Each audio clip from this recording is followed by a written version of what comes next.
Greetings, ladies and gentlemen. It is your favorite dark sorcerer here, and jealous son of Abaddon. And today I'd like to talk to you a little bit about corruption in today's world amongst witchcraft practitioners. This is something that we have been seeing a lot of over the last 10 to 20 years, 30 years even, of practice. More and more individuals come in thinking that it will give them respect, that it will give them purpose, that it will give them a sense of belonging. And when they find out that it's not, at least with most of them, they tend to run right back to their Christian roots. Okay. Now,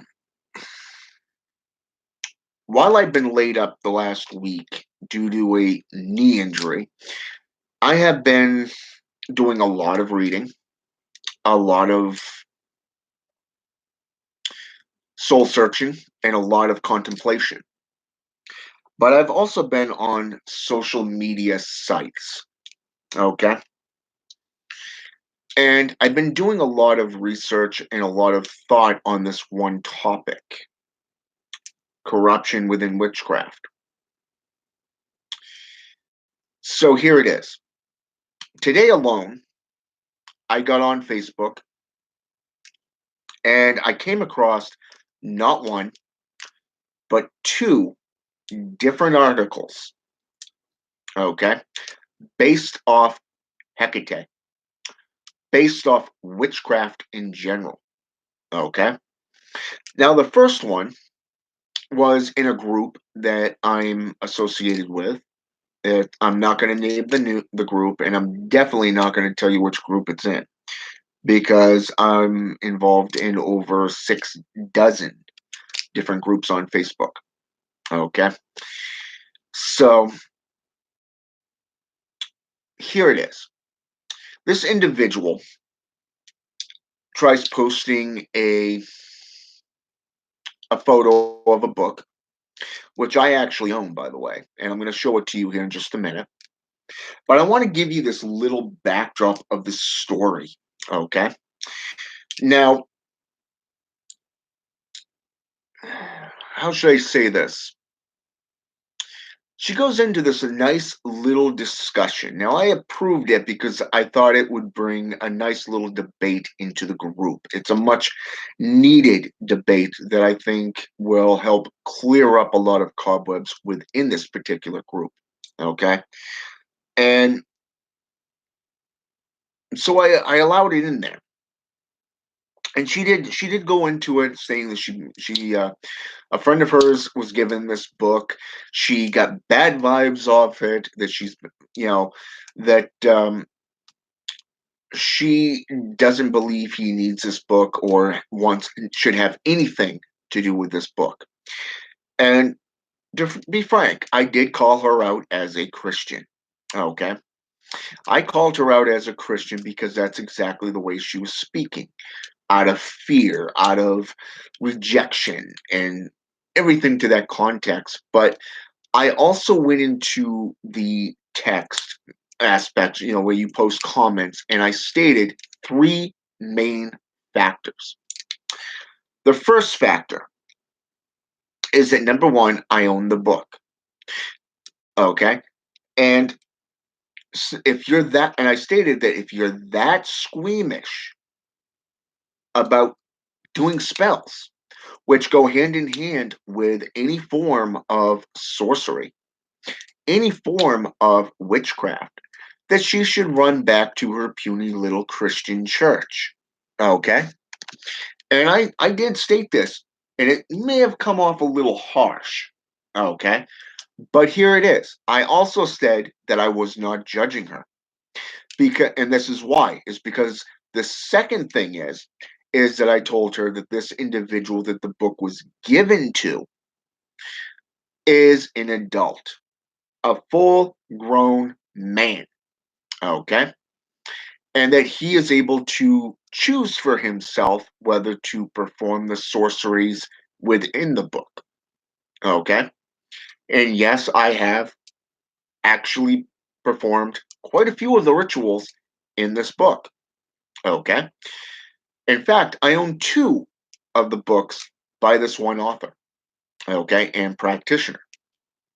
Now, I also stated that this individual that the book was given to has a right to choose for themselves without fear, without persuasion of any kind, and that to rise or fall is upon this individual's head. Okay. And thirdly, I stated it is most likely, in my opinion, that your fears are coming from a not of witchcraft itself, but of the superstitions that surround witchcraft, okay, and sorcery in general, that is put forth by the JCI, okay? The JCI has a way of manipulation within any given form of sorcery because they want the world to bow down to their whims, their lies, their brainwashing techniques. Okay, it's my way or the highway. Okay, and if you choose the highway, you are shunned. Okay, no one's going to want anything to do with you. Well, first off, if anybody ever did their research into witchcraft, into any given sorcery worldwide, you will know that shamans, necromancers, witches, warlocks, magi, sages, and wizards are all solitary practitioners and have been solitary practitioners long before the JCI was a conception in the thought forms of their creators' wombs. Okay? If you go into any region of the world, say Native Americans, medicine men were and healers were well respected by the tribes. Okay, it doesn't matter what division of Indian you belong to, tribe wise, you are respected and sought out for your services. If you go into, say, for an example, African based traditions, these same sorcerers, these same magi and sages worked for the kings, the rulers of the tribes. And depending on the law of the land, were able to perform either what is now known as white magic or black magic, and sometimes even both. Okay. And even if you go into Vikingdom or Anglo-Saxon, Slavic traditions, you're going to see runes and bone sorcery known as chiromancy. Okay, cartomancy goes all the way back to the 11th century. Okay, so this stuff is nothing new. A lot of the time, history shows us that these practitioners lived on the outskirts of a civilization, sometimes right next to the chieftain of the village. Okay, but they were always alone, and they always had at least one, just one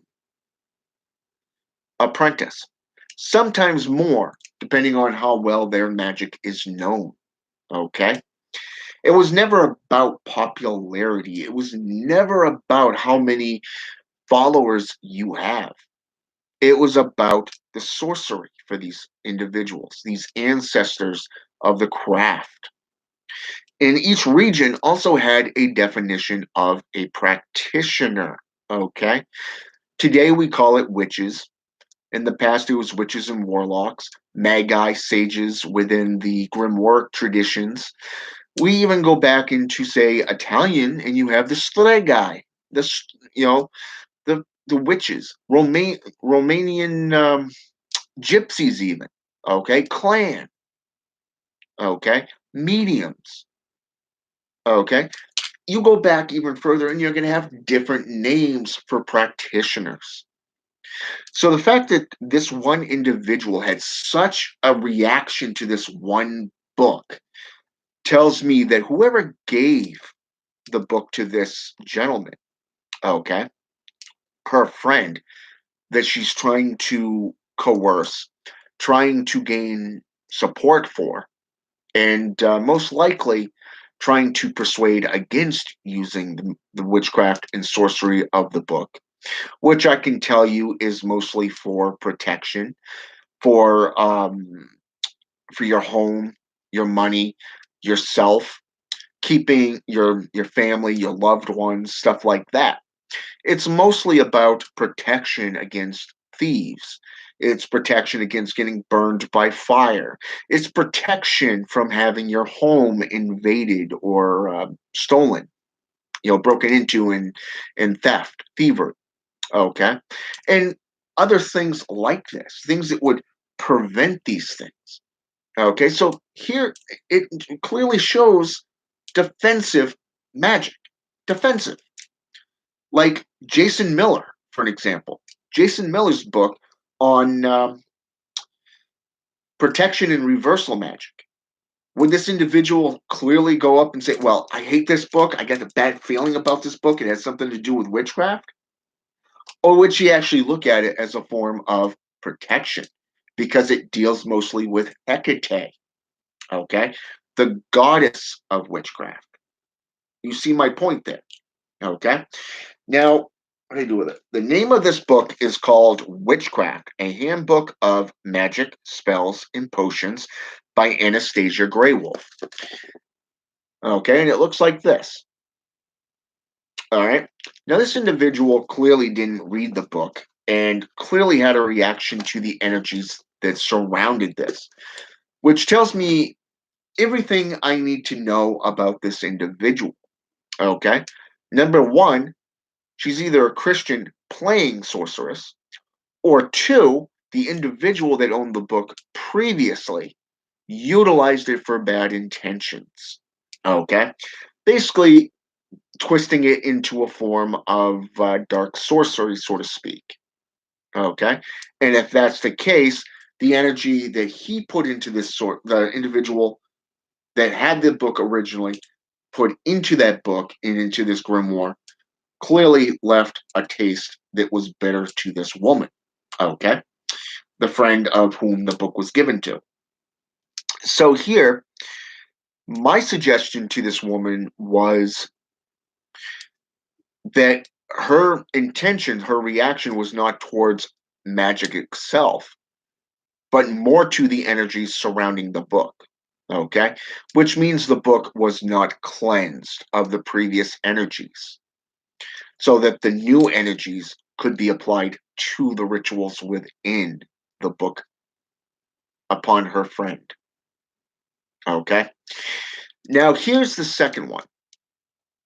Once I reposted, after I commented this on this woman's page, a few minutes later, I ended up with a comment from the woman and she was trying to argue with me, basically stating that I didn't know her and that the book was evil in general. Okay. Okay. It didn't matter what anyone is going to say to this woman. She's already made up her mind that it is evil, that witchcraft is evil, which clearly states that she is influenced heavily by the JCI. Okay. And I'll get to that in just a moment on what I mean by that. So, anyways, after I got done with this post, I got the intuition that shouldn't really comment any further because of the fact that it's not worth my time. The individual had already made up her mind. She was only looking for attention. So, therefore, done. Okay. So then I get into my main screen of posts and comments, the main feed line where everybody posts. And I ended up coming across a friend of mine that lives down in Mississippi, Missouri area. And she ended up posting an article. Okay.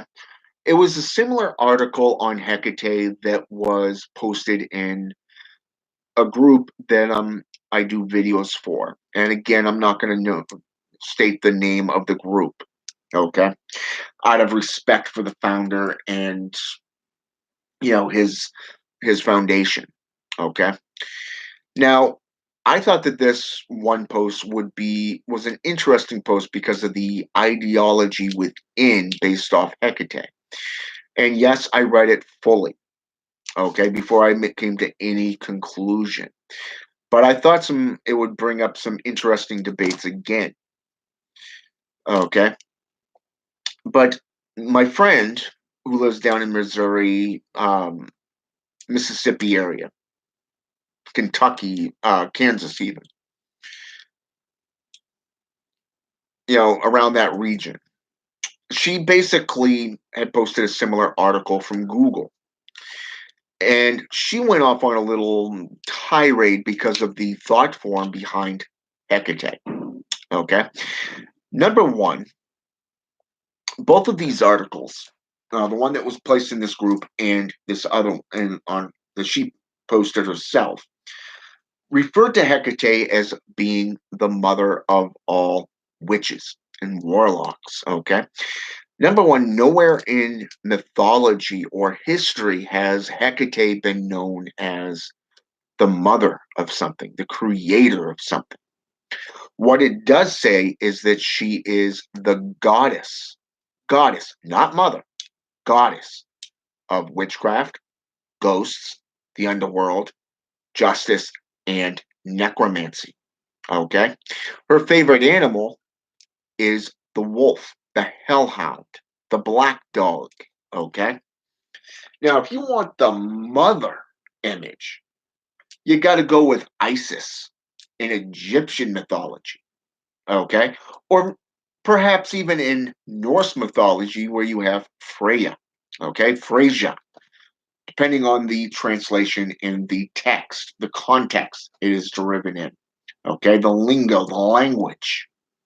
Because everything's been watered down. It is the same old regurgitated mythos rewritten and reworded so many times that it has lost the original context. Okay?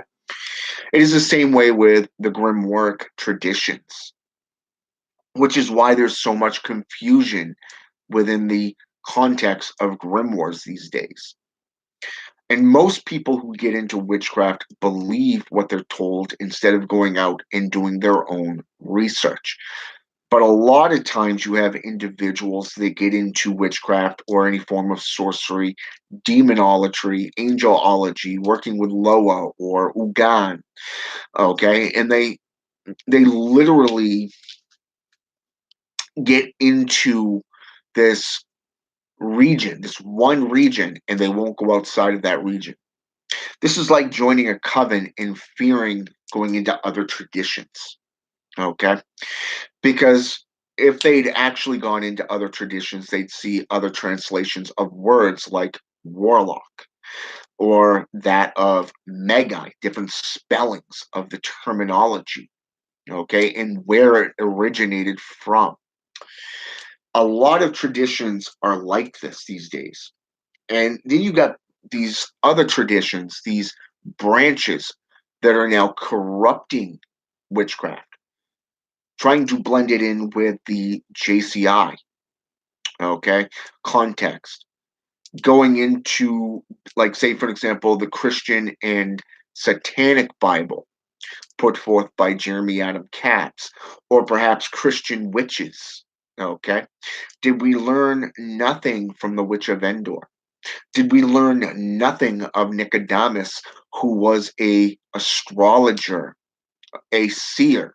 Okay, he predicted over 4,000 things, or basically over 2,000 things, which only to date, only a small handful have actually come to pass, by the way. Just to let you know. And this is straight from the Bible itself. Okay. The Witch of Endor looked at Saul and said, "Why are you looking to ensnare me?" She used wisdom, not witchcraft. But she was a strong necromancer, a sorceress. And even she saw this coming. Nicodemus went to the man Jesus Christ to inquire about how to get into his heaven. Okay. It wasn't about becoming a Christian. It wasn't about corrupting these religious belief and philosophical belief structures. But yet humans are doing this. I did a post a little while ago on the dark god, and I went throughout the last 1,000 years, 2,000 even. You know, um, in one context, you have the Slavic deities, the dark god known as Chernobog. Okay, but then you have the Zoroastrian dark god, Lord of Darkness himself, Orion. Okay, and then nowadays you have either Lucifer within Grimoire traditions, known as the ruler of the underworld, and that of what the JCI refer to as Satan, being the prince of lies, the prince of darkness. And this got me onto a web page, a Christian that is, I find, so hilarious because he's not actually answering questions. He's literally preaching from the Bible, the Christian dogma of brainwashing. And his name is John Ramirez. You can actually go underneath YouTube and type his name in. Watch his videos. It's hilarious. Every single freaking video. He claims to be an ex something.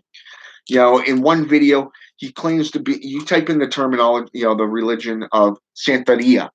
Okay. Apparently, he was brought in, initiated in after his father was murdered. Okay. And he would have gone blind if he hadn't been initiated into Santeria. Okay. Then apparently he got into Palo Mayumbi on top of that. Okay. That was just one video. Okay. Where he goes into this woe is me factor of how he was seduced to the dark side. Okay.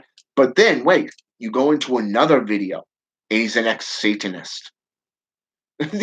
Satanism is a completely different faction than Santeria or Palo, even. If he actually practiced these three religious philosophies, he would know this. And I recently found two videos by this one guy who interviewed him about his youth and how he grew up in, like, almost 2 decades worth of being a practitioner in Palo Mayumbi and all this stuff. Started with his father, how he was initiated, how he became a Christian. And all he kept doing is answering yet again nothing but Christian dogma, the principalities, the divisions of heaven and hell. This is stuff that is brainwashed from birth into Christians. This is lies and deceit that they are brainwashed in as soon as they come out of the womb. They're baptized in the name of Jesus. They're baptized into the church, and they're initiated from birth into that particular denomination of Christianity. And as they go, they learn that it's that one faction. Nothing outside of this. Everybody else is wrong. Their path is right. There is no humbleism. There is no learning. There's no education on things. It's you eat, sleep, and piss and shit scripture. Okay? And they only listen to one man, whoever the pastor is. How do I know this? Because when I was training to become an ordained minister, I spent 7 years amongst three denominations. And I can tell you If I told you half the things I saw, half the things I witnessed, in just by those three denominations, you would laugh your ass off, but at the same time be horrified of what I witnessed firsthand. Watching a man beat his child with a belt, a gay man, which goes against the scriptures of God, becoming an ordained minister, women becoming ordained ministers when it is a man's ruling. Nowhere in the scriptures or Christian history has a woman been able to be anything else but a nun, a second class citizen, just like a wife or a concubine. This is Christianity for you. And that's just a couple of things that I just revealed that I witnessed. If I told you the full extent of what I witnessed, you would be horrified. But at the same time, you'd actually laugh at most of it too. But maybe I'll save that for a story down the road. But here, it's just a formulation of corruption. When we go back over the last 1,000 years or even 2,000 years, when the Christians went into an area, let's say, for example, Italy was an independent state, it was an independent country, okay, long before the Roman Empire was even conceived. Just above Rome, one village out of that entire region, the man ruled the roost. The woman and the concubine came second, and the children came third. Okay, that was just northwest of Rome. But it wasn't until Spain got involved that Christianity, Catholicdom, really took off. Okay, and it was actually the last Roman Empire emperor that actually gave not only replenished the church but gave it full authority to dominate and put restrictions and limitations on all the others philosophies out there. But if we look at, say, for example, the European church for just a moment, you probably heard of them, the Knights of Templar. These were the protectors of the people. They practiced paganism, okay? They studied Gaelic traditions, but they also incorporated Christian views. They were so good at that that people feared them. They literally respected them, wanted to be like them, but at the same time, their enemies feared them. They worshipped Baphomet, the giver of wealth, the guardian of the underworld. But yet, when they came to be so wealthy, they rivaled the Vatican, and the Vatican destroyed them like they destroyed everything else that they've conquered. Luckily, we live in an age today where information is just a keystroke apart. It is just a keystroke away. You type in anything you want to know, and it's there right on Google. Okay? I can't tell you how many times I've had people come to me and want to become a Satanist or a necromancer or a witch. They want to become powerful and wealthy and feared and respected, but yet they lie right to my face. Figuratively of course, you know, because of the fact that they say, well, I don't have Google. I don't get Google. Really? Then how did you get to Facebook if you don't have Google and if you don't have internet? Wow. Interesting, right? You see, it's that damned if you do and damned if you don't mentality that people have lived under for so long out of fear of practicing the arts in both the darkest forms and the lightest forms. The fear of black magicians, sorcerers, for an example, such as Anastasia, who I might add was an actual practitioner of paganism, witchcraft. elemental sorcery. Okay, she gathered quite a bit of spells from various different traditions: voodoo, Native American, gypsy, American sorcery, European sorcery, even Gaelic traditional sorcery spells. But yet, this one woman fears this book. She gets bad vibes from this book. People are trying to intermingle with other traditions that only see half, if not a quarter, of the bigger picture. Nobody really does their homework anymore upon sorcery or witchcraft. They believe what they're told. Okay? They literally believe it. I can't tell you how many times I've gone into a solstice or an equinox. Even, say, for an example, a simple religious celebration. They sit there and they make excuses. They water it down and make it into a kid's little fantasy, acting out like a wolf, howling towards the west, or to the north, going hoot hoot like an owl towards the east, and some other animal,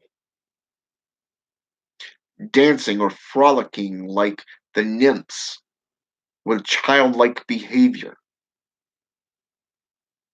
If they actually studied sorcery in general, they would know that sorcery is about constant growth, constant study, constant practice. You can't accept one without the other. So if you have bad intents or you even feel disgusted by using, say, for an example, blood sorcery, do you know how many people shy away from necromancy because they fear the term necro? I mean, Google it for yourself. Look up chiromancy. Look up necromancy. Look up glitch or leech. They're all terms that are used when dealing with the dead, dealing with a corpse, rejuven, rejuvenation of a corpse, okay, through chiromancy, guiding a soul or a spirit back to a corpse, their corpse, or perhaps another one in general, just to see the past, present, and future and to divine, to ask questions. The very nature of divining, conjuring, even. The other half of this is conjuration. Conjuration is summoning forth a spirit for divining purposes.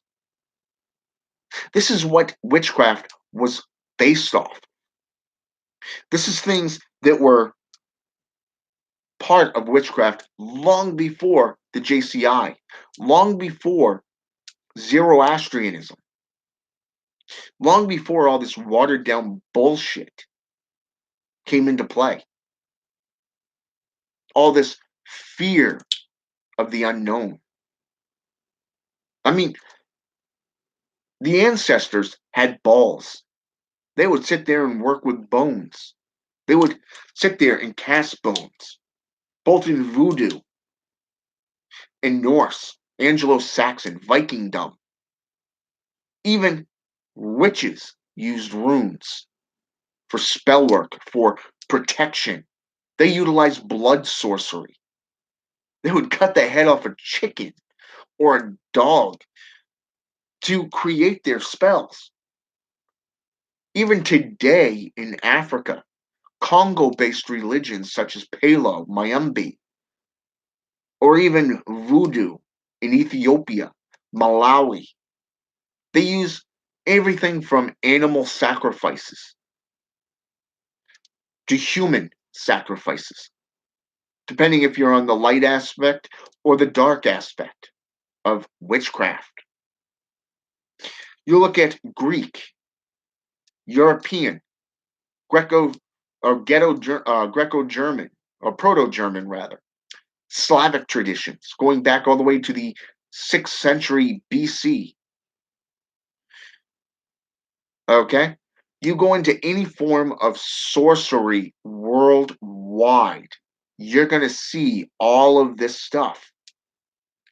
But it wasn't until the JCI got involved that things became tainted, watered down, and practitioners lost their balls. Flat out, you lost your balls. You don't even know your own history.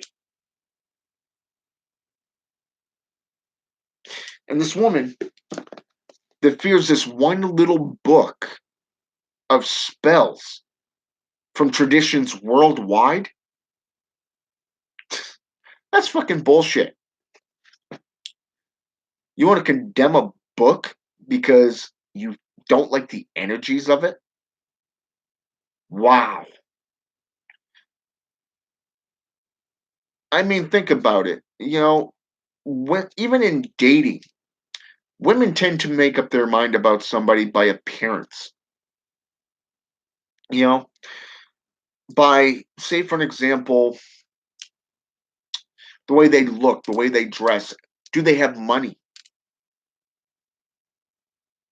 This is if they don't like the way you smell or the way your scent that you use. Okay, if you use White Rain instead of say Axe, okay, or perhaps even Old Spice, okay, guess what?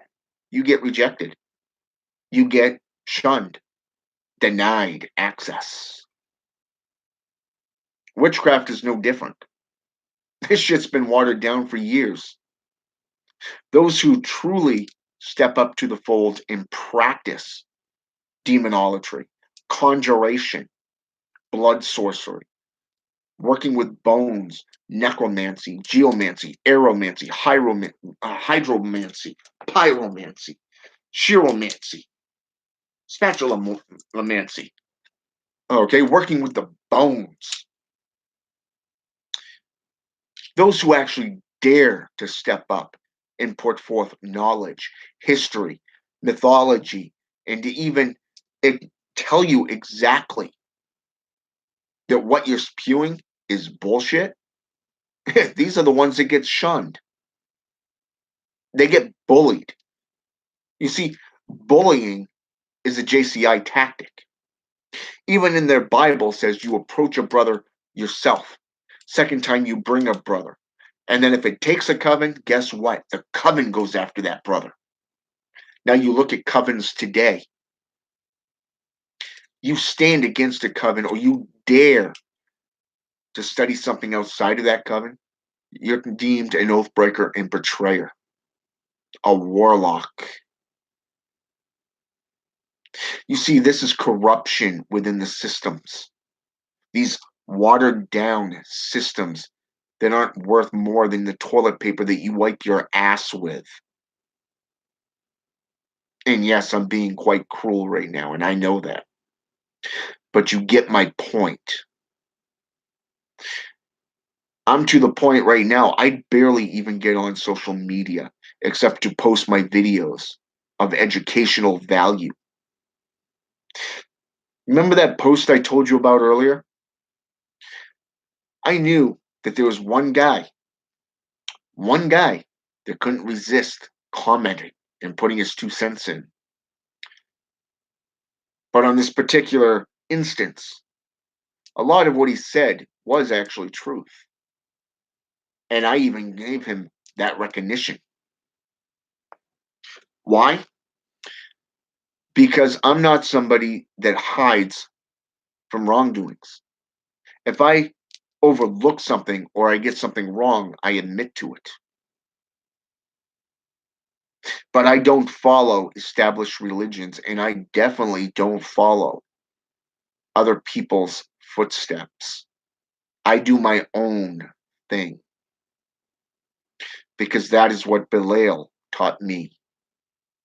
He taught me to be my own master, the master of my world,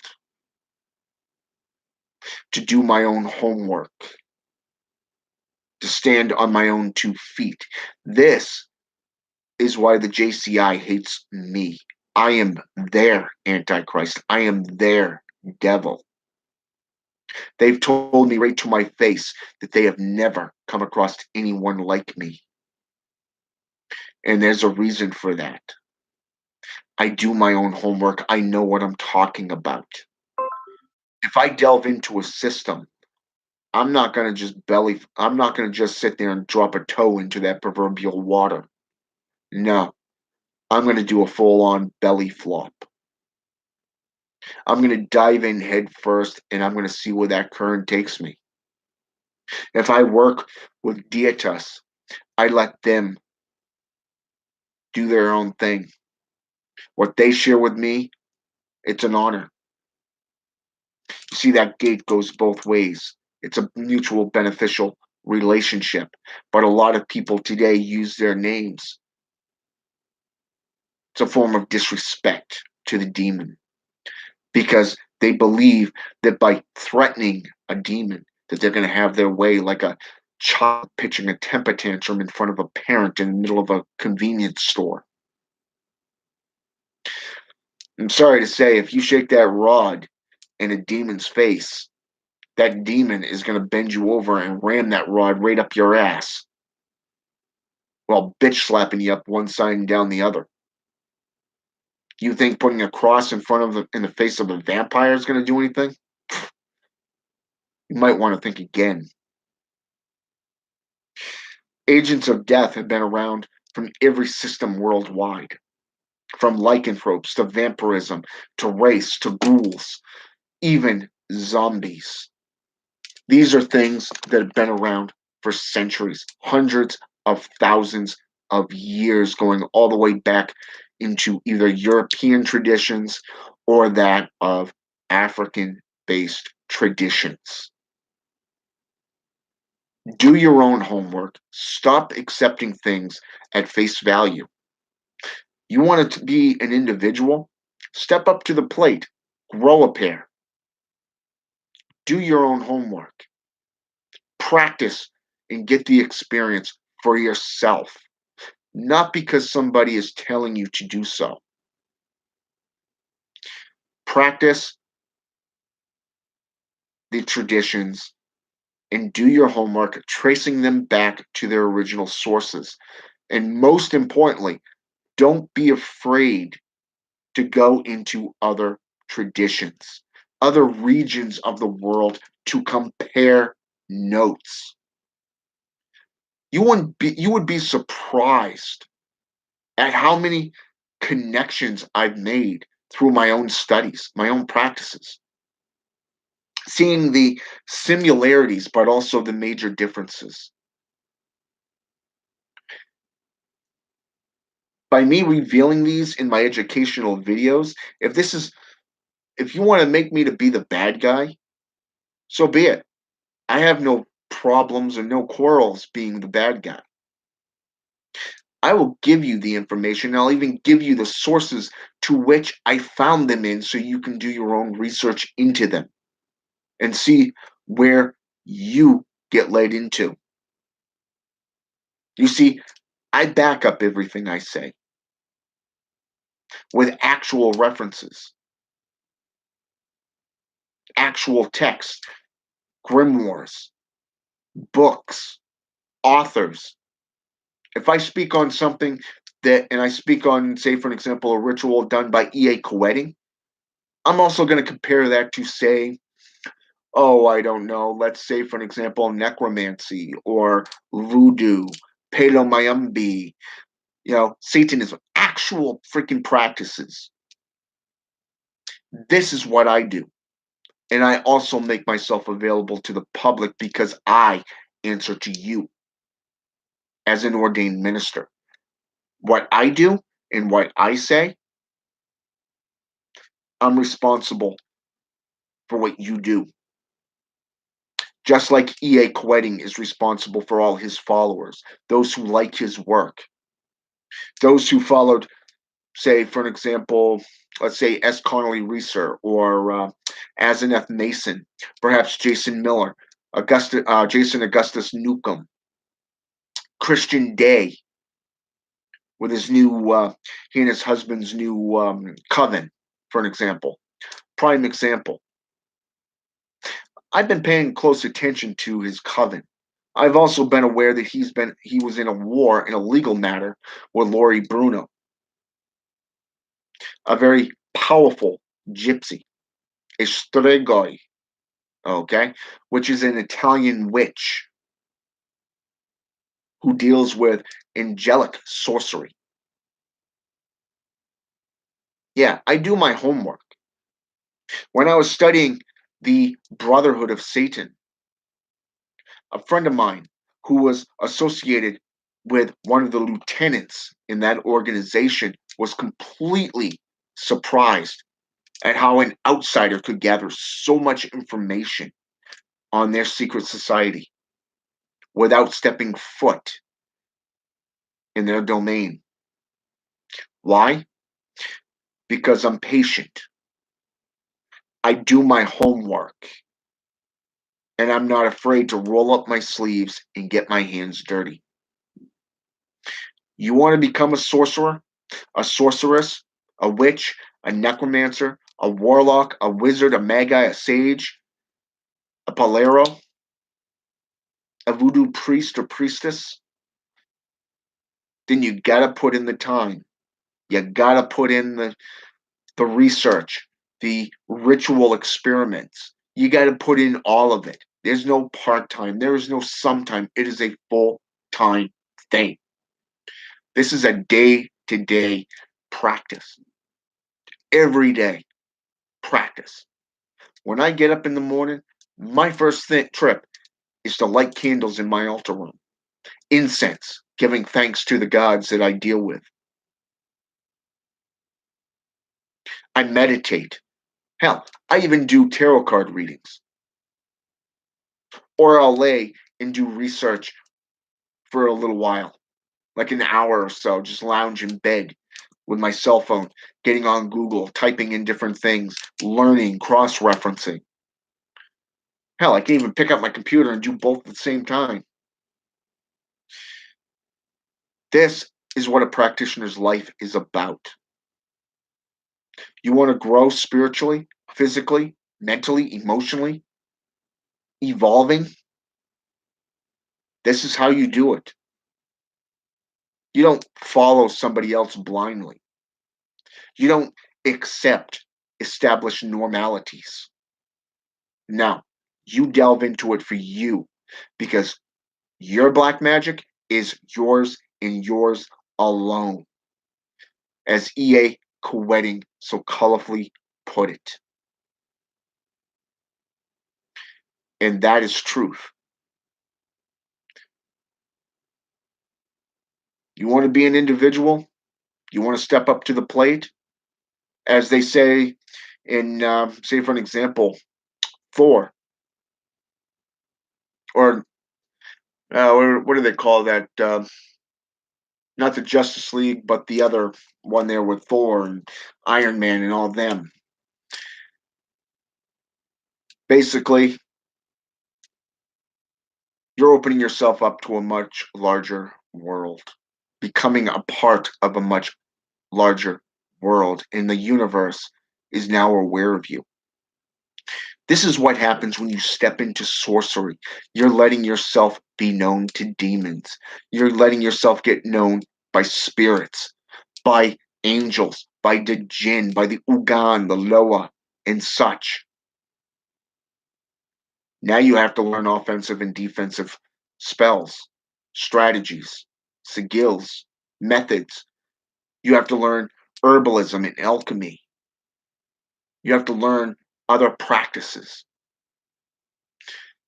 Welcome to being a sorcerer.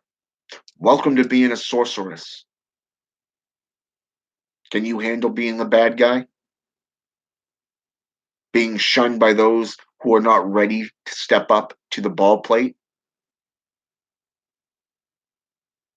You decide for yourself. I made my choice 30 years ago when I perked up my first occult book and loved it. I made up my mind when I was visited by Lucifer at age 5.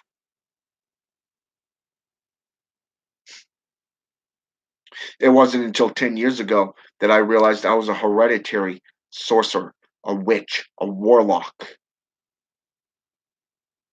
Yeah, I come from a line of practitioners, and I didn't have a fucking clue until I started delving into my family genealogy. So, yes, that does play a huge part in it. But like I said, only you can decide how far you are going to go within your sorcery and what you're willing to do. But don't let the corruption and the watered down text interfere with you finding the truth. With that said, have a good one. Until next time.